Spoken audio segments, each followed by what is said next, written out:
Hi, everybody. March 24th is Diabetes Awareness Day that plagues about 12% of the population. And today I am going live with Hope for Healing with Alexa, and she's going to chat about diabetes. She does help us, people with a slew of different symptoms and conditions, but she specializes in diabetes and helping manage those blood sugars and A1Cs. Let's see if I can find her. Oh, here we go.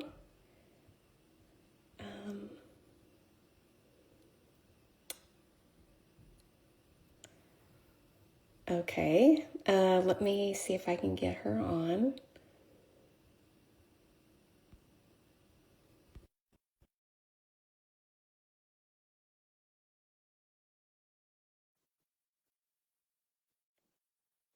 Sorry, this always plagues me. Oh, here you go. Hi. It is so adrenalizing.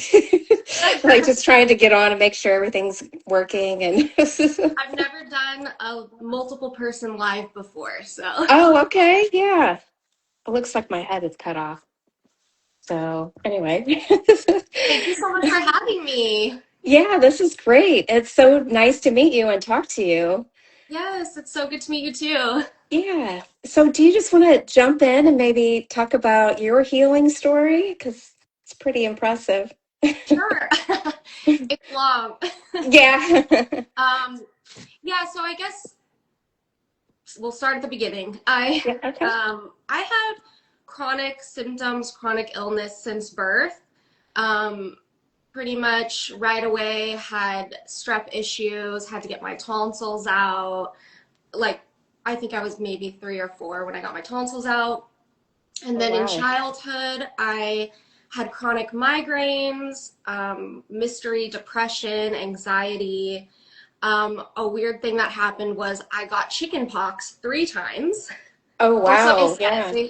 The doctors didn't understand what was happening, so they just called it chicken pox. I think now that I can look back, I think I had chicken pox, and then the next 2 times that I got it, it was shingles. And they don't really test for those things, so because you're not supposed to get chicken pox more than once. So Right. That's what they say. yeah, and then once I learned about medical medium, I can see that what I was having was shingles outbreaks. But Wow. yeah, so then um, just one thing that would happen is I would just always get sick. I was always getting sick. I was always in the, urgent care and in doctor's offices, getting colds, anything that was going around, I got it. To the point where my doctors would say, "You have no immune system," which is like a Oh, wow. terrible thing to tell a child. Yeah. And I kind of really identified with that. So I just like, if you can imagine what that was like, telling yourself that over and over again, that you have no immune system, not good. Right. It's about the same as your body's attacking itself, right? Exactly. It's terrible for the mind. Yeah. And I really identified myself with the sick girl. Like that's kind of Hmm. what I called myself in my head. And then in my teens, my ADHD kind of started affecting my schooling. So my parents wanted me to try pharmaceuticals for the first time, like some kind of psych drug. And that's when I've tried every kind of psych drug you can think of. Um, Meds for ADHD, depression, anxiety, um, all sorts of different things. So that's when I started realizing, I think that's kind of really when I started realizing that I wasn't normal, or like I didn't feel normal, because I just always felt bad. I kind of just always was not well and always mentally chaotic. And once I started trying these drugs and I realized that you could feel differently, that's kind of when I figured it out. Yeah. And and they were band-aid fixes.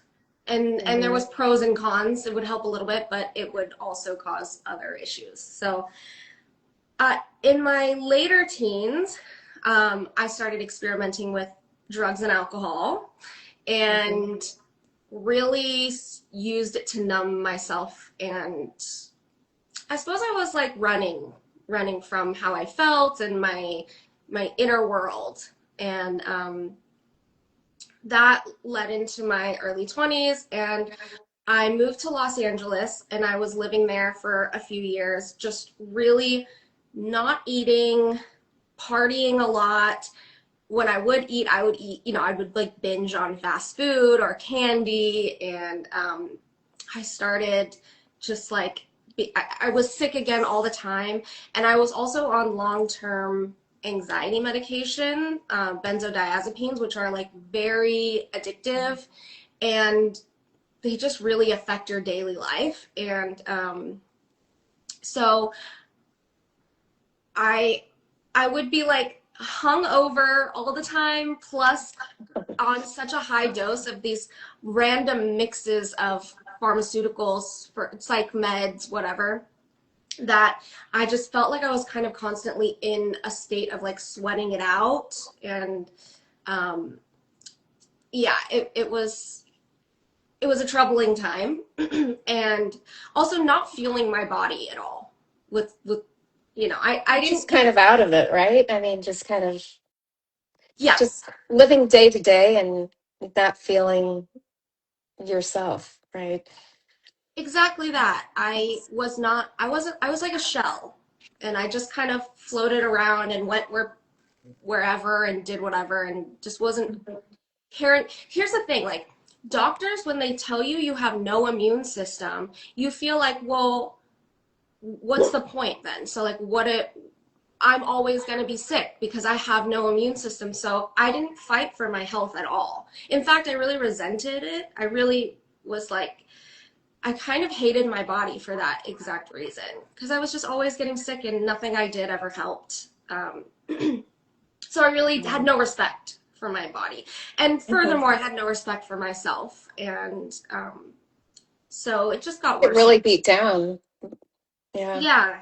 Yeah. And my symptoms got worse. I started having like really intense brain fog. I had actually a few instances of shingles outbreaks and still not knowing what it was. Actually, I remember this one time I had a shingles outbreak in Los Angeles. It was not a big deal. It was just like some on my arm.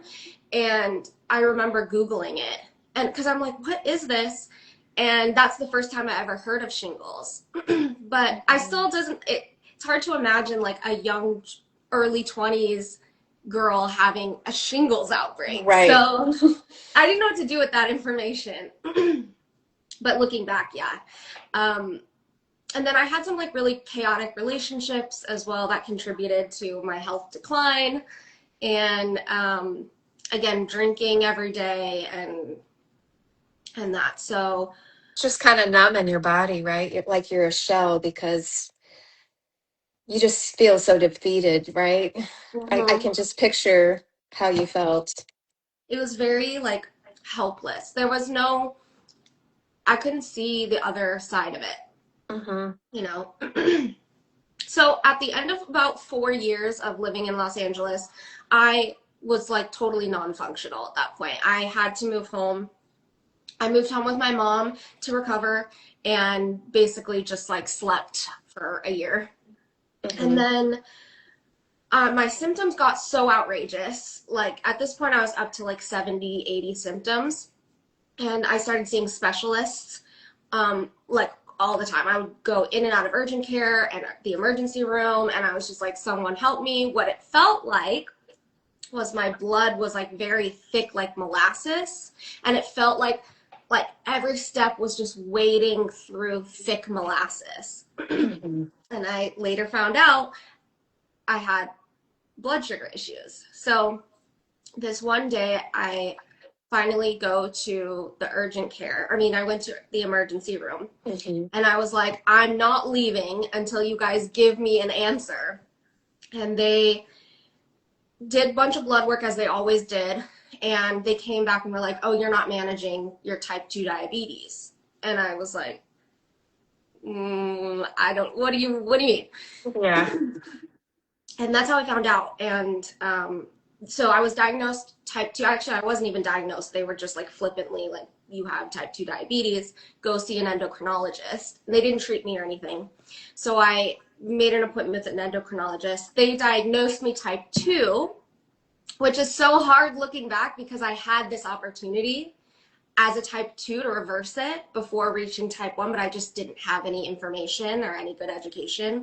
Mm-hmm. So they started me on metformin, and then eventually I got a type 1.5 diagnosis, which means you're still making a little bit of insulin, but not enough.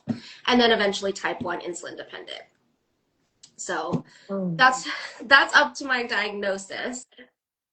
Then I eventually got landed in a pain specialist office. I was having really severe roving pain. I got the diagnosis of fibromyalgia. I almost got an arthritis diagnosis, but I moved on from that. And I just had so much pain, like really, I couldn't function. So I went to a pain specialist. He immediately put me on opioid medications, like during the height of I mean, literally immediately. He put me on tramadol, and that wasn't good. And then he put me on Vicodin. And Wow. the weird thing On was, top of everything else you're taking, right? So oh, yes, it's just so a many. little pharmacy you had going on there. Oh, yeah, I would have bottles and bottles of pills next to my bed. It was crazy. Mhm. So I started on those meds. And honestly, when I started them, I was like, this is solving all my problems. I was like, this is great. I don't have pain anymore. And for a while, I felt a little bit better. I still had like really severe fatigue and like, depression, anxiety, and other little things I couldn't explain. But I like wasn't in pain. But then you know how those drugs work. And eventually I'm taking more and more and more, and it just got really out of hand. Yeah. Then another added because it's causing a symptom that you have to, that's it's like, Yep. You're just adding more and adding more. yeah, And yeah.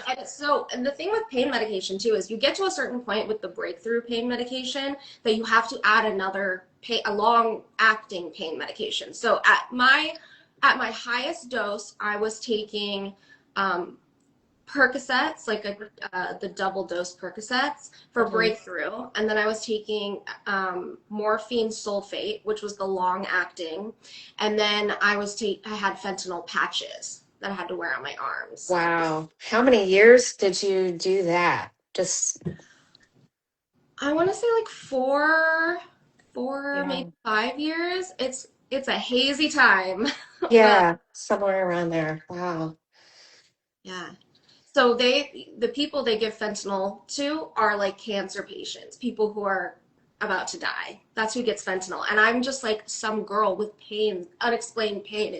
I didn't even have like an injury or some kind of like proof of anything. Like they just put me on fentanyl. So that's crazy. Wow.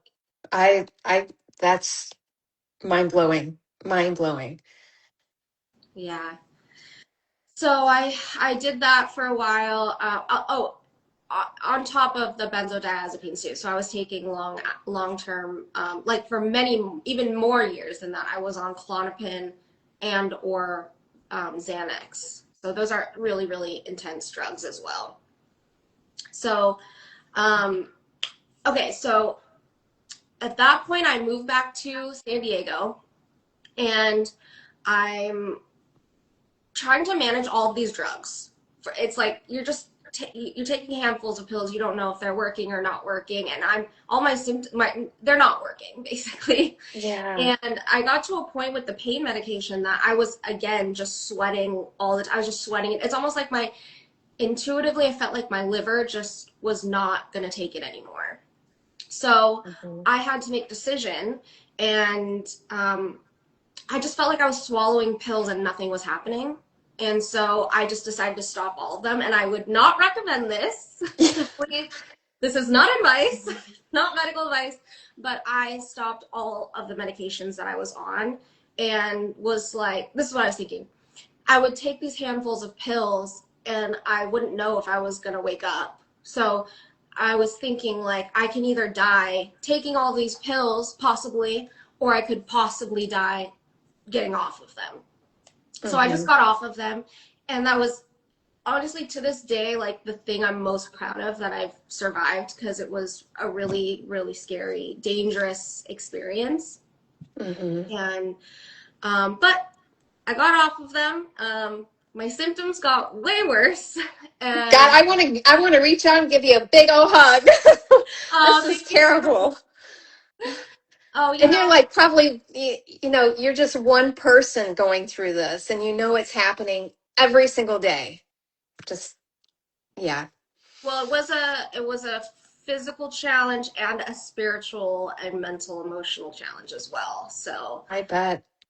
Ugh, Um, so I'm getting off all of the pills. All of a sudden I start having these crazy neurological symptoms, like worse than before. One thing that happened too was I started tasting metal constantly. I started having really bad food reactions. Anything I ate, I would sweat, I would shake uncontrollably. I have this like inner vibration happening. It felt like I was on a boat or something, and my muscles would stiffen up, like frozen shoulder, shingles, frozen shoulder, yeah. like Hmm. that.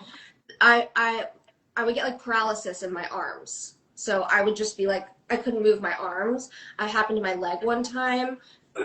um, what else? I It was the sensations like this numbness, tingling, itching, crawling all the time. I was always in motion. I couldn't like relax my body. I lost I would like come in and out of consciousness sometimes. I was so depersonalized and derealized that it felt like I was looking in on my life and I was not like in my body. And honestly, now that I know medical medium information, I feel like he says Anthony says that when you go through trauma, Your you soul can't like leaves. your Yeah. body, yeah. Yeah. So I that's kind of how I feel. I feel like I just left my because my body was too much was happening. You know, Were you living by yourself at the time?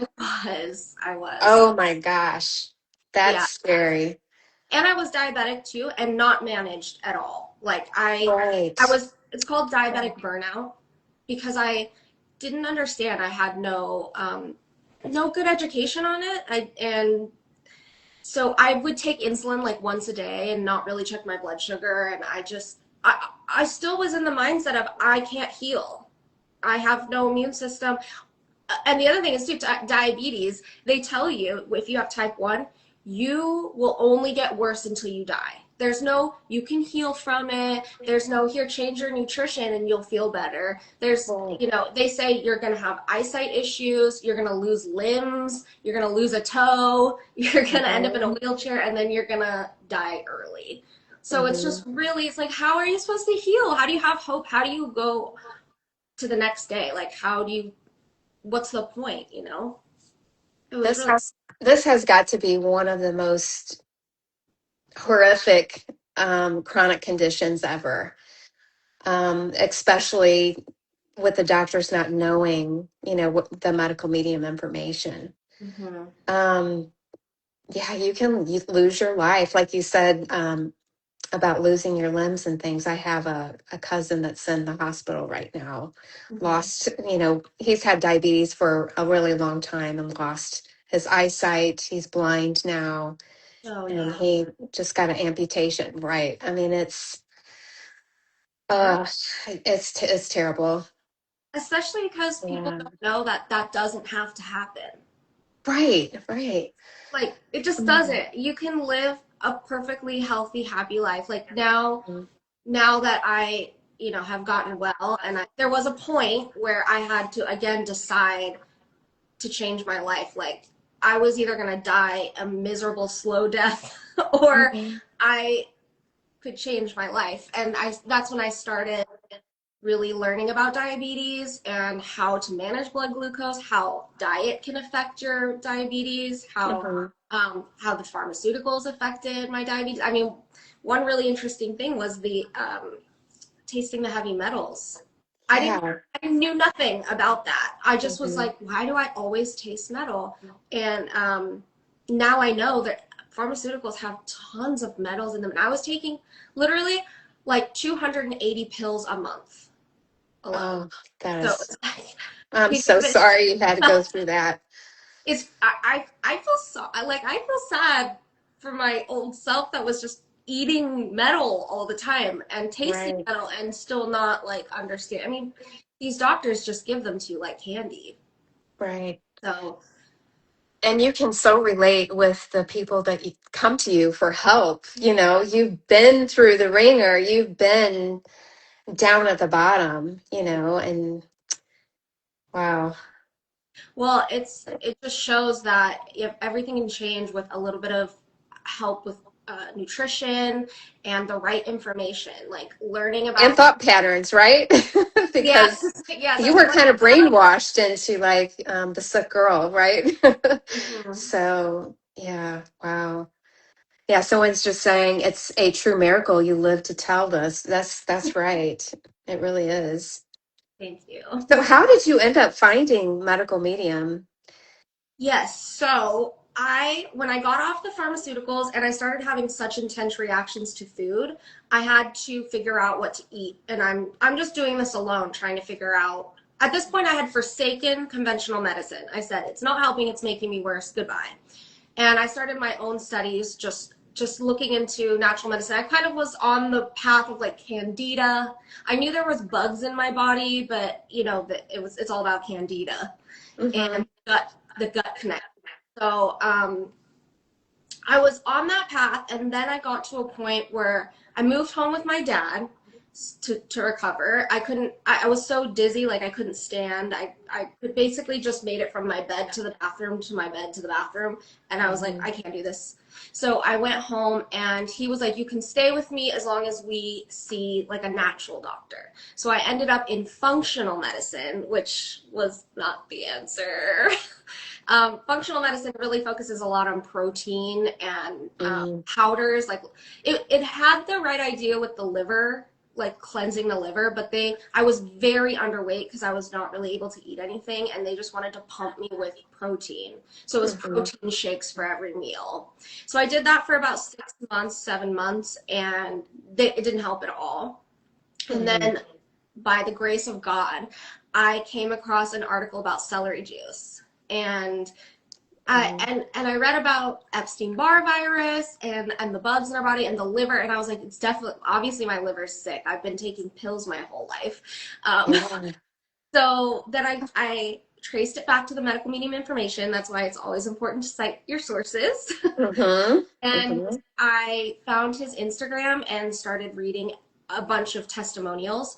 And this was the first time I'd ever heard of another person with all of these symptoms. Like I'd never heard it. I was really trying to like pretend this wasn't happening to me, and I had it in my head. I was like, I'm gonna get well, and then I'm gonna go back to my old life. And um, I Yeah. judged myself a lot.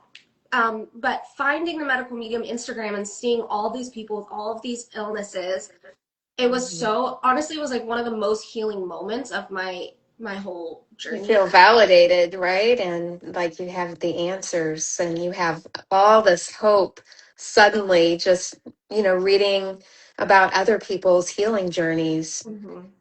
It was Yeah, that's so awesome. important. So Yeah. yeah, I mean, I think Instagram is like such a powerful tool for healing. I know it can also go the other direction, but for Yeah. me it was so unbelievably healing. So that's what Hmm. I found. And then I bought all the books that were available at the time. There was, I think, probably like two or three. Hmm. And then bought a juicer, and then I immediately started juicing celery. So I was going from not eating anything. When I was in functional medicine, we did food sensitivity testing, and Hmm. I was allergic to everything. Big shock. So Yeah. what we did was we would try literally like one food for a week, like a parsnip, and I would try and eat parsnip that week, or I would do like lentils or just like random foods we would try. Nothing ever worked. So I was really basically fasting on and just doing water because I would eat one bite and I'd be like, nope. So I had to go from not eating for a long period of time to eating again, a refeeding process, as Anthony calls it. So I started out, so I learned through medical medium information what foods heal the body and what foods feed pathogens. So Hmm. knowing that information, um, relieved that anxiety. And so even though when I eat something, I would have all the same reactions, I knew at least I was healing. So I could like handle that better. So Hmm. I started with half a pear. Literally, I looked up the best food, the easiest to digest, and I ate like Yeah. half a pear a day. And then I built up to bananas and papayas. I started out with celery juice right away. So Hmm. I did that no matter what because I just knew that was going to be the medicine that was going to Right. help me. The gold. Yeah. And then I started bringing in heavy metal detox smoothie. I did a 369, eventually cut out all fat. For me personally, and this isn't going to go for everyone, but I did best on no fat at all, no radical fats, Mhm. and high raw, like all raw was the best for me. So I did a couple of 369s, but the cooked food, the original was available at the time. So I didn't do that great on cooked food with my very sensitive stomach. Mhm. So yeah, so I healed a lot on all raw. And I did the spinach soup every day. I loved that one. That really, That's really good. yeah, I had such severe nerve damage, and I really feel like the spinach soup was like the savior of my nerve issue. Mhm. Mhm. And then I just spent all my time in the kitchen, and then I would take my food outside and I would sit in the sun, and I really let the sun like heal me because Mhm. I was at my worst living in an apartment in total darkness. The shades were always closed. I never went outside. I just felt like I was dying in the dark, you know? Mhm. So I feel like I got to know the sun and for the first time really. Wow. What a miracle of healing. And I imagine that is what led you to becoming a practitioner, a health coach, Hmm. helping others. Yeah, so within I want to say like 8 months of starting medical medium, I was on my feet and moved back out of my dad. I mean, that's like the Wow. bare tap. And what do your parents think about medical medium then? Oh, I they're mean, all, they saw you from couch to where you are today. yeah. I mean, um, yeah. I think it helped to see the process, Mhm. and I mean, I was so underweight and unwell, and then all of a sudden, it's like, boom, I'm better. I'm getting better. So Yeah. now both my parents are on Vimergy supplements. Oh, good. Yeah. Yeah. So. Wow. So yeah, so you're helping others now, and that has to feel so good, right? Because you've been in their shoes before. Mhm. Yeah, that's So awesome. as soon as I moved out, I decided to get certified with the Institute for Integrative Nutrition. So I got certified with them and yeah, so started health coaching and I love it. I honestly I kept telling myself I was like you got to turn your pain into purpose. Right, right. You found your niche there. Wow, that's amazing.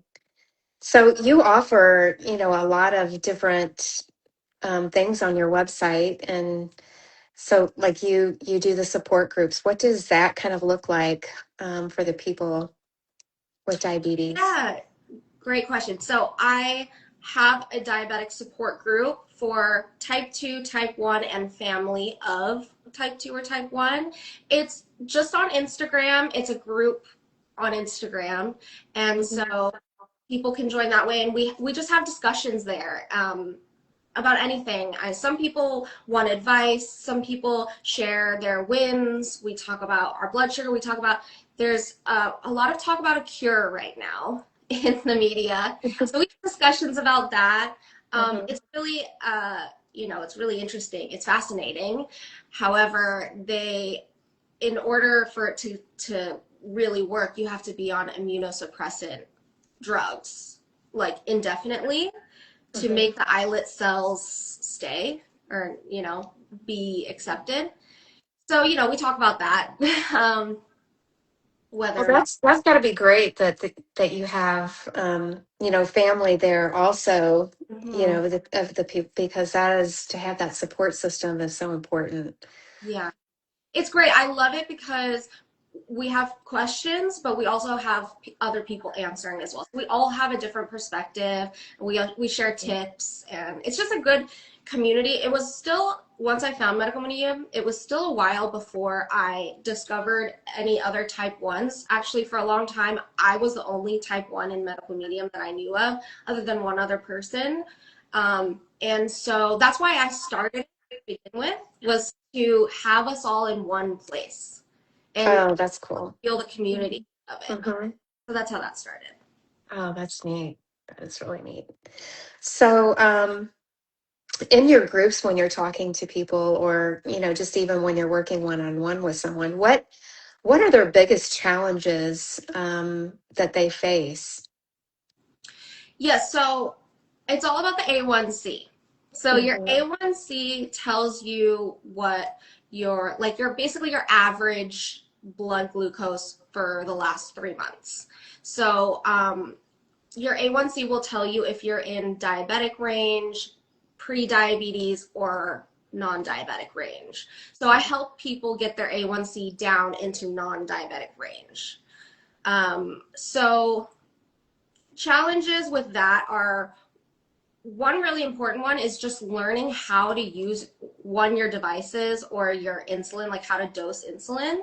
Um, a lot of times, even endocrinologists or diabetes educators don't, it's really hard to understand what it's like to be a type 1 if you're not type 1, because it's very nuanced and you have to be really aware of your own body. So like a textbook just doesn't really say it. So that's something I'm really good at helping people with, is to adjust the values in their insulin pump or adjust their dosing. There's values like your IC ratio, which would be your insulin to carb ratio, how much insulin you give per the amount of carbs. So you have to learn how to carb count, Oh, dosing, wow. and you have to learn about basal rate, which is your just like steady amount of insulin that you get throughout the day.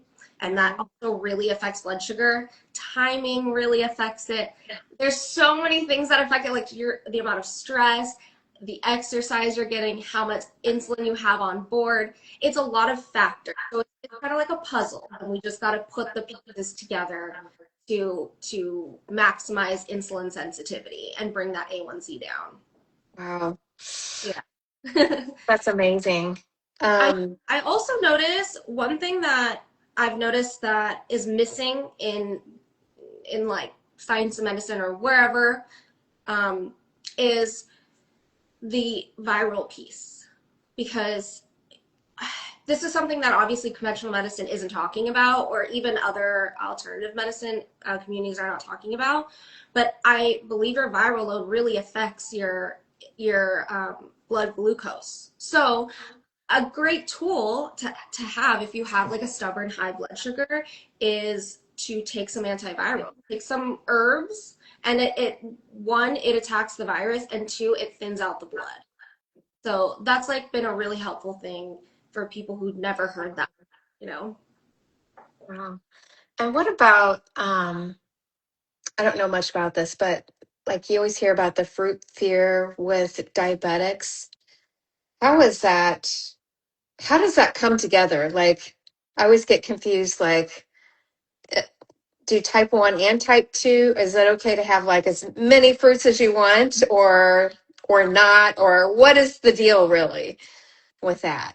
Right. So yeah, it's the idea is, right, that it's not sugar that causes insulin resistance, it's fat. So if you have too much fat in your bloodstream, then the sugar can't get to the cells. It can't get to where it needs to go. And then your blood is thick and there's not enough oxygen, and then you're not having the messages from your brain to your stomach and wherever your liver to where it needs to go. So it's very important to bring down your fat intake to 15% or less of calories from fat. However, it's different for different people. So like for me, I cut out fat entirely, and I really did my best that way. And Mhm. then some people it's too much, and you still have to be able to manage your blood glucose a little. You don't want to. It's too dangerous sometimes to cut it all out at once. So it just depends on the person. But once you get all the fat out of your bloodstream, you can eat a lot more fruit. And then there's Okay. tips. There's tips too, because anytime you eat sugar, you're gonna have a blood sugar spike. It doesn't have, it depends on the person if it's gonna be so high or how fast it's gonna come down, um, which is normal. So when you have sugar, I always tell them to eat leafy greens or cucumbers or celery, something green, something with mineral salts in it to balance it out. And that helps with the blood sugar spikes. Okay. Well, Yeah. thank you for that.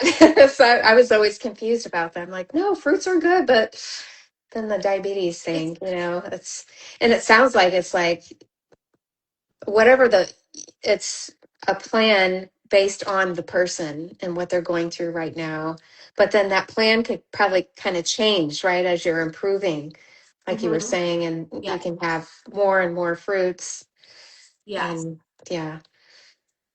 Yeah. So it's one thing that Anthony has said that I really believe in is you have to focus on how you are feeling, like the overall, the bigger picture, because sometimes your blood sugar numbers are going to look like this. You're going to have Mhm. spikes, but if it comes back down, it's okay. And you have a spike in it. And it's going to look like that for a while. When I first cut out fat and started having like large amounts of fruits, yeah, it's spiked my blood sugar. I did this for a long time. But Mhm. eventually my blood sugar evened out. But I could feel that I was healing, right? So you do have to have like some faith in feeling that out. How I you feel. could totally see how people not in the medical medium community would get confused about fruits, right? And just not understanding what's going on. Um, Well, and just, yeah, and just trying to manage everything, right? And manage yeah, I don't know how they do it without someone really working with them on their diet and just helping them through that. Because, like you said, there's ups and downs, there's spikes, and that can that can really scare people, I'm sure, right? yes, yes, of course. I have a lot of discourse about that, and people they're skeptical. I mean, when you're told sugar causes diabetes, and all of a sudden I'm telling you to eat a lot of sugar, you're like, really? Right. But this is what I always say. I say I'm type 1 diabetic. I eat mostly fruit diet, a very high carb diet, low to no fat, and I'm alive. Like I should be Right. dead, right? Right. I should be dead. So it's Right. like You should be. my my A1C went from 7.8%, which is very high diabetic range, to 5.4%, which is non-diabetic range. It's like really good range. So I mean, how would that be possible, right? Right. And yeah, the doctors just don't, like you were talking earlier in your conversation, they didn't give you any direction on your diet, right? They didn't, so you just kind of had to figure it out yourself, and luckily you landed in the right place eventually. But yeah, if we could just change the world, right? One doctor at a time. Yeah, so they teach uh, you how to bolus. A bolus is an injection. So they teach you how to bolus for burgers, and they teach you how to bolus for pizza, and how to count your carbs for cake. And you oh know, wow. that's what they teach you. So Wow. None of I the healing foods, huh? They don't teach you how to. oh my gosh, I can't tell you how long I was a diabetic who ate candy and ramen. That's all I ate. As a type 1 diabetic, and like a plate of or not a plate, like a whole thing of donuts, a Yeah. tray of donuts. That was like Yeah. my favorite thing. Yeah, because you're almost like give yourself permission, right? Because they're telling you, it's showing you the tricks of it, right? The Mhm. tricks to balance, but it's with the wrong foods. It's not healing foods. Well, So yeah, I mean that's how yeah. you lose your eyesight and you lose your limbs, is if you keep eating donuts and cake and pizza Yeah. and burgers. So Wow. Was there luckily, was there ever a friend that ever told you like, hey, can I help you? Or, what's going on? Or, a concern. mm-mm. Not really. You No. just were really alone, huh? Yeah, Mm, well, honestly, like up until that point, I was doing a lot of partying, and there's the partying scene is not filled with concern. It is more enabling, right? Take a shot yeah. with me, smoke a Hmm. cigarette with me. It's never like, Right. hey, do you want to talk about it? Because Right. we're all sad and we're all running from things, and that was the case, you know. Right. Wow. And then another thing is too, like diabetes is just really um, one misunderstood, but just like not accepted, not really seen or appreciated for what it is. So when I was early in my diagnosis, I actually was in a relationship with someone. We lived together and everything, and I would sleep like most of the day, and I was like really not well. I was not well managed. We would eat junk food. I maybe ate like once a day, and I just ate a ton of crap. And never once did anyone ask me like, "Hey, do you want to talk about like do you need a doctor maybe? Do you need a psychiatrist? Like how can?" Because I feel like I was more taking the blame for the fatigue because I was drinking alcohol or whatever, but it was never like, "Hey, you're a whole organ down. Maybe that's Hmm. why you're really fatigued and you're really depressed and you can't get out of bed and blah blah blah." So I Yeah. just feel like yeah, I mean it's a 24/7 job. You are acting as your own pancreas. And so it's I guess it's just not always thought about. Even sometimes I start blaming other things before I really think, "Oh, I'm type 1 diabetic." Like that's why, Hmm. you Hmm. know? So, Mm, amazing. Well, do you want to touch on other conditions, symptoms that you help with as well? You have a whole list is huge on your website. Do you want to talk about that a little bit? sure. Thank you. Good question. I I love working with people with diabetes, type 2, type 1.5, type 1, Hmm. even family and children. That would be like my specialty. Um, but I also work with other autoimmune conditions. Any autoimmune condition, or autoimmune, because obviously Right. the body does not attack itself, and that was a hugely important piece also to learn for my healing. um, I also help people with chronic fatigue, chronic pain, even addiction, especially around chronic pain and pharmaceuticals and things like that. Mhm. What else? Neurological conditions, adrenal fatigue. These are all things that you had yourself in Right. your journey. So you're so relatable to all of these for your patients, which is Yes. very, very helpful.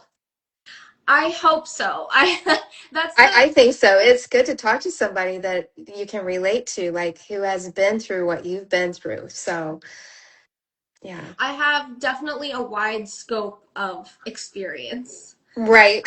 So Unfortunately, but yeah, yeah. unfortunately. But no, I actually think that is like that's like really unique value that I can offer. Right. And one thing that I will say too is that it really deepened my compassion, and Hmm. that's something I think that is really special and sometimes hard to come across. But I've been there, like I've been in those shoes, so I just know Right. I know what people have been through. I know how hard it is. And sometimes you just need someone to know what you've been through, you know? Right. Right. So, is there anything else that you want to let us know, or like how do we find you? We know you're on Instagram, but you want to give your website address and things like that? Yeah, so you can find me at Hope for Healing with Alexa. Um, .com. That's my website. And then my email is hopeforhealingwithalexa at yahoo.com. And then yeah, my Instagram is the blood sugar specialist. Yay. So that's where you can find me. And I work with people one-on-one. Um, and I work with men, women, children. Um, my website lists all of the different things that I help people with. Hmm. And then if you are diabetic or family of diabetic, you can message me and I can add you to my support group. Yeah, that group sounds amazing. That's free. That's no charge. That's just for support. Wow, that's amazing. That's very generous of you to Oh, host that. Yeah. So it was so nice talking to you. I've learned so much, and it was so great meeting you and talking to you. thank you And so much. thank you for taking out the time. Um, It was a pleasure. Thank you for yeah, inviting me. yeah. So everybody take care. Bye. Bye.